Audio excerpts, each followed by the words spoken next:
नमस्कार साथियों, मैं आपका दोस्त लेखक बिजनेस कोच डॉक्टर उज्जवल पाटनी। आज जिस हस्ती की मैं बात करने जा रहा हूं उसका मेरे जीवन से कनेक्शन यूं है कि मैंने अपने जीवन का पहला बड़ा लेक्चर उनके साथ किया था आज से सालों पहले चेन्नई में, और उनसे मेरा दूसरा रिश्ता यह है कि उनकी मृत्यु मेरे अपने गृहनगर में हुई जहां मेरा जन्म हुआ।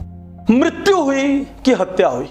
यदि आप YouTube ढूंढेंगे, यदि आप इंटरनेट ढूंढेंगे तो सैकड़ों कॉन्स्पिरेसी की थ्योरीज मिलेगी। यदि मैं आज तक का उज्जवल पाटनी YouTube चैनल का रिकॉर्ड निकालूं और देखूं कि किस इंडियन पर्सनैलिटी पे सबसे ज्यादा रिक्वेस्ट मिली है वीडियो बनाने की, तो वो नाम सिर्फ एक है, राजीव दीक्षित।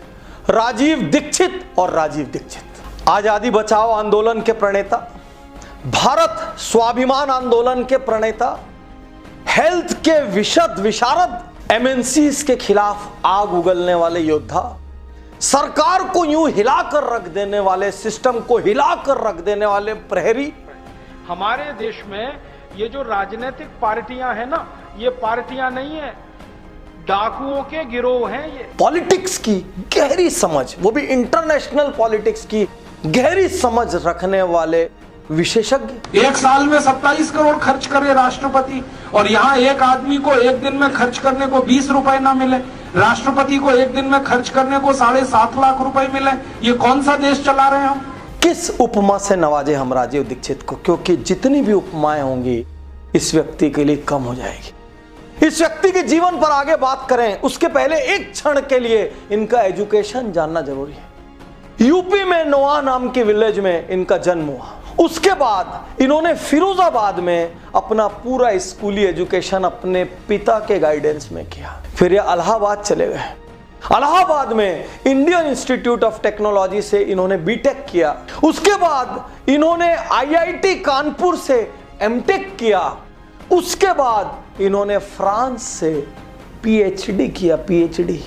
प्रश्न यह है, इतना एजुकेशन करने के बाद आदमी को एक बड़ा साइंटिस्ट बनके शानदार लाखों डॉलर की सैलरी लेके दुनिया के किसी बड़े इंस्टीट्यूशन में वक्त बिताना चाहिए, रोज शाम को कॉकटेल पार्टीज करनी चाहिए, बड़ी महंगी लग्जरी गाड़ियों में घूमना चाहिए, आलीशान बंगले बनाना चाहिए और प्लेनों में बिजनेस क्लास में घूमना चाहिए, हाई फाई लाइफ होनी चाहिए। लेकिन ये तो योगी थे, मॉडर्न योगी, और ये अपना एक कुर्ता, नीचे एक जीन्स या पायजामा और साइड में एक झोला निकल के एक मॉडर्न महात्मा की तरह निकल पड़ते। और निकल क्या पड़ते, जिस जगह ये खड़े होते उस जगह ओपन हॉल या ऑडिटोरियम बन जाता और बड़े बड़े लोगों की तुलना में ज्यादा भीड़ इनके लिए जुड़ जाती। ये जब ग्लोबलाइजेशन, लिबरलाइजेशन, वैट, WTO जैसी चीजों की बात करते तो ऐसा लगता कि वर्ल्ड का कोई बड़ा इकोनॉमिस्ट बोल रहा हो। और मजे की बात ये, इनसे अक्सर बहस करने का साहस कोई नहीं करता था। और इतने सिंपल, हम्बल, एकदम हम्बल व्यक्ति, एकदम नियमित जीवन शैली, कभी बीमार नहीं पड़ना, कभी कुछ टेढ़ा मेढ़ा नहीं खाना, कहीं रुतबा नहीं दिखाना, कहीं VIP स्टेटस नहीं मांगना। तो साथियों, प्रश्न ये उठता है कि राजीव दीक्षित ने ऐसा क्या किया कि उनकी मृत्यु के बाद इतनी कॉन्स्पिरेसी थ्योरीज आई। राजीव दीक्षित ने मल्टीनेशनल्स को हिला दिया, इंडिया से ऐसा हिला दिया कि उनको समझ ही नहीं आया कि क्या करें। साइंटिस्ट सुनीता नारायण के साथ मिलके जाने कितनी ऐसी चीज प्रूव कर दी जिसका जवाब देना इनके लिए मुश्किल हो गया। और यहां तक कहते हैं इनकी वजह से इंडिया में कोल्ड ड्रिंक्स की सेल में भयंकर गिरावट आई। यहां तक कि इन्होंने कोल्ड ड्रिंक को टॉयलेट क्लीनर और पेस्टिसाइड का दर्जा दे दिया। और ऐसे व्यक्ति से कोई परेशान क्यों नहीं हो जो कंपनी के पीछे हाथ धो के पड़ जावे और लाखों करोड़ों की जनता उसके पीछे चले। इन्होंने कुछ लोगों के लिए विख्यात तो कुछ लोगों के लिए कुख्यात एनरॉन कंपनी पर महाराष्ट्र में कोर्ट में केस जीता और उसके बाद सुप्रीम कोर्ट से भी फेवरेबल जजमेंट लिया। अक्सर लोग YouTube चैनल पर मुझसे कहते थे, पाटनी सर दम है तो राजीव दीक्षित पे वीडियो बनाकर दिखाओ, दम है तो उसकी फिलॉसफी का प्रचार करो, क्योंकि कोई यूट्यूबर हिंदुस्तान का राजीव दीक्षित पे और उनकी फिलॉसफीज पे इन डेप्थ वीडियो नहीं बना रहा है, सबको डर। राजीव दीक्षित का पहला कथन था अडॉप्ट आयुर्वेदा। वो कहते थे भारतीय चिकित्सा शास्त्र इतना धनी है, हमारे अपने खेत में, हमारे अपने आंगन में इतने किस्म की जड़ी बूटियां, पेड़ पौधे उगते हैं जिनसे इंसान का पूरा शरीर ठीक होना तो छोड़िए, ठीक होना तो क्योर में चला गया, इंसान के शरीर में कोई बीमारी ना हो, इतना प्रिवेंशन किया जा सकता है। और उसी सिद्धांत की बदौलत 20 साल तक राजीव दीक्षित को एक दिन बुखार भी नहीं हुआ। वो कहते थे एलोपैथिक कंपनीज अपने फायदे के लिए बीमारियों का भी निर्माण कर रही है, उनका भय पैदा कर रही है, उसके बाद वो आपको इलाज बेच रही है, और जो इलाज चंद पैसों में होना चाहिए उसको वो बहुत महंगे में बेच रही है, और जो इलाज वो बेच रही है उस इलाज से फिर नई बीमारियां पैदा हो जाती है, और फिर अगली बीमारी का भी इलाज वही बेचते हैं। उनका मानना था हर एलोपैथी दवा जो किसी बीमारी को दबाती है वो 10 बीमारी को और जन्म देती है। उनका कहना था पूरी एलोपैथी क्योर पर आधारित है, पूरा भारतीय चिकित्सा विज्ञान प्रिवेंशन पर आधारित है। यदि हम भारतीय चिकित्सा विज्ञान पे चलते रहेंगे तो एलोपैथी 1 रुपया की दवा हिंदुस्तान में नहीं बिकेगी, और दुनिया की सबसे बड़ी आबादी में से एक देश को एलोपैथिक कंपनियां खोना नहीं चाहती। उन्होंने सारा जीवन का अडॉप्ट आयुर्वेदा। निरोग रहिए, स्वस्थ रहिए, और मजे की बात वो सारा देश घूम घूम के दवाइयां देते थे।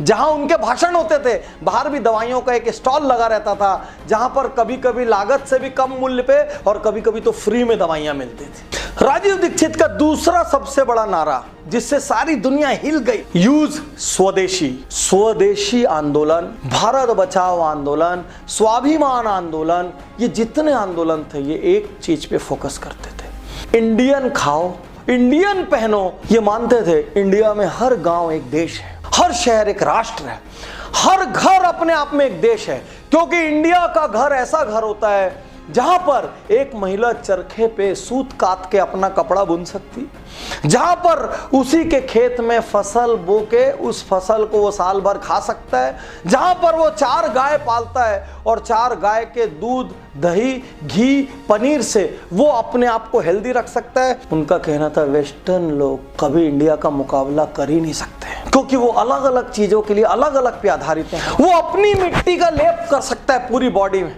और मिट्टी का लेप करके आज फॉरेन कंट्रीज में मड बाथ के नाम पे जो सैकड़ों डॉलर में ट्रीटमेंट दिया जाता है वो हमारा इंडियन मड बाथ अपने खेत की मिट्टी से ले सकता है। हमारा इंडियन सुबह 5 बजे उठकर अपने खेत में, अपनी बैलगाड़ी में, अपने बैल को जोत के अपने खेत में हल चला सकता है, और शाम तक वो इतना थक जाएगा कि उसको किसी स्लीपिंग टैबलेट की जरूरत नहीं पड़ेगी। इसीलिए इंडियन हिस्ट्री में पहले डिप्रेशन, अनिद्रा, ये सब बीमारियां देखी नहीं गई। उनका कहना था कि धीरे धीरे करके वेस्टर्न इकोनॉमी इंडियन इकोनॉमीज को वेस्टर्नाइज करने का कुचक्र रच रही है, ताकि इंडियन सेल्फ सस्टेनेबिलिटी का जो मॉडल है इस सिद्धांत से बाहर निकल के वो हम पर आश्रित हो जाए। इस कुचक्र के खिलाफ राजीव दीक्षित ने आंदोलन छेड़ा। राजीव दीक्षित ने कहा use science wisely, don't follow western culture blindly. Rajiv Dixit के अनुसार साइंस लोकल रिक्वायरमेंट से जन्म लेता है।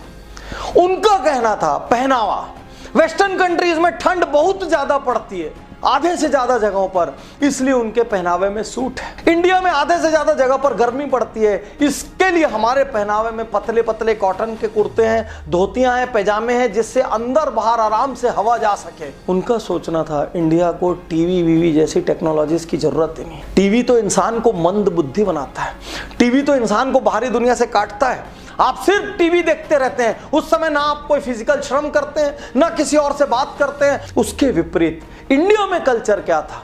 गुरुओं के साथ बैठ के स्पिरिचुअलिटी सीखना, परिवार के साथ बैठ के ज्वाइंट फैमिली का मजा लेना। रात को कोई दादा की सेवा कर रहा है, कोई दादी की सेवा कर रहा है, कोई बच्चों को बाहर घुमाने ले जा रहा है। ये इंडिया ऐसा था जिसमें स्वस्थ रहने के पूरे इंटरनल जुगाड़ थे। राजीव दीक्षित का मानना था ब्लाइंडली वेस्टर्न कल्चर को फॉलो करके ये टीवी के माध्यम से धीरे धीरे धीरे धीरे ये हमारे रडार में, हमारी मेंटालिटी में, हमारे सब कॉन्शियस माइंड में ऐसी चीजों की जरूरत पैदा कर देंगे जो हमारे देश के लिए अनुकूल नहीं।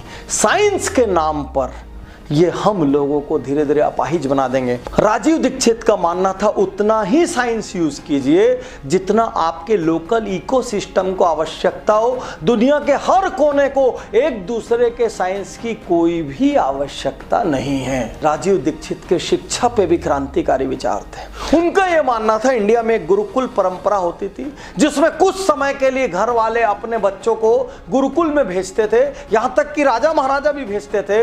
वहां गुरुकुल में गुरु की सेवा से लेके, जानवरों की सेवा से लेके, युद्ध कला से लेके, स्पिरिचुअलिटी ज्ञान से लेके, फिजिकल एक्सरसाइज से लेके हर चीज गुरुकुल में सिखा दिया जाता था। इंडिया व्यापारियों का देश था, नौकरी पेशा लोगों का देश नहीं था।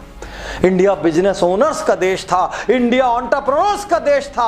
आज हमारे घरों के बच्चे सेफ जॉब करना चाहते हैं, एक बड़ा पैकेज लेके चुपचाप बैठना चाहते हैं और फ्राइडे सैटरडे संडे को पार्टी करना चाहते हैं, 5 दिन का वर्क कल्चर चाहते हैं। ये इंडिया नहीं था। क्या ऐसा बवाल करने वाले व्यक्ति को मारना नहीं चाहेंगे? तो साथियों, राजीव दीक्षित को क्या कहेंगे आप? स्वतंत्रता संग्राम सेनानी कहें? आप उनको समाज सुधारक कहेंगे? आप उसको देश प्रेमी कहेंगे? आप उसको मॉडर्न योगी कहेंगे? मैं आपसे कहना चाहता हूं, इतनी यंग एज में इतना सारा लिटरेचर लिखने वाला, बिना किसी भय के बड़ी से बड़ी कंपनी के खिलाफ ताल ठोक देने वाला, अकेले योद्धा की तरह निकल पड़ने वाला, टोटली समाज में विश्वास रखने वाला, टोटली सेवा में विश्वास रखने वाला, कभी एक चिकित्सक की तरह निःशुल्क दवाइयां देने वाला, कभी स्वतंत्रता संग्राम सेनानी की तरह आह्वान करने वाला, कभी वैज्ञानिक की तरह विश्व भर की लाइब्रेरीज में घूम घूम के रिसर्च मटेरियल निकाल के कंपनीज में केस करने वाला, एक जीवन में 50 जीवन जीने वाले व्यक्ति का नाम है राजीव दीक्षित। और मैं इंटरनेट में उठ रहे उन सैकड़ों प्रश्नों से सहमत हूं। क्यों मीडिया ने राजीव दीक्षित की डेथ को हाईलाइट नहीं किया? क्यों मीडिया ने राजीव दीक्षित पर कवर स्टोरीज नहीं चलाई?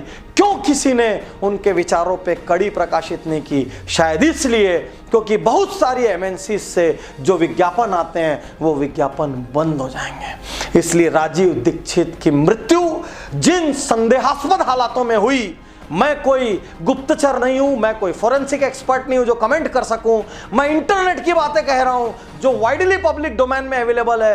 राजीव दीक्षित की मृत्यु जिन संदेहास्पद हालातों में हुई, वैसे ही हालात उनको मीडिया में प्रॉपर कवरेज न मिलने का भी कारण थे। मैं देश भर में राजीव दीक्षित के प्रशंसकों से आज यहां अपील करता हूं, राजीव दीक्षित को जिंदा रखिए। साल में अनेक बार राजीव दीक्षित के विचारों पर आधारित अनेक पब्लिकेशन करवाइए। कहीं ना कहीं कोई राजीव दीक्षित संग्रहालय बनाइए जिससे राजीव दीक्षित के विचार जिंदा रहें और आने वाली नई पीढ़ियां जो बड़ी बड़ी डिग्रियां हासिल करके सिर्फ सेफ जॉब का सपना देखती है, वो इससे प्रेरणा लें और ये सोचें हमें भी अपने देश के लिए करना है। मेरी टीम में 2 ऐसे सदस्य हैं जिन्होंने राजीव दीक्षित के साथ दिल्ली में लंबा वक्त बिताया है और मेरे सबसे खास दोस्तों में से एक के घर में राजीव दीक्षित ने बहुत लंबा वक्त बिताया है। राजीव दीक्षित के विचारों का पालन किया जाए, उनके विचारों का सम्मान किया जाए, उनके विचारों को जिंदा रखा जाए और ब्लाइंड वेस्टर्न कल्चर से बाहर निकल के हम भारतीयता का सम्मान करना शुरू करें।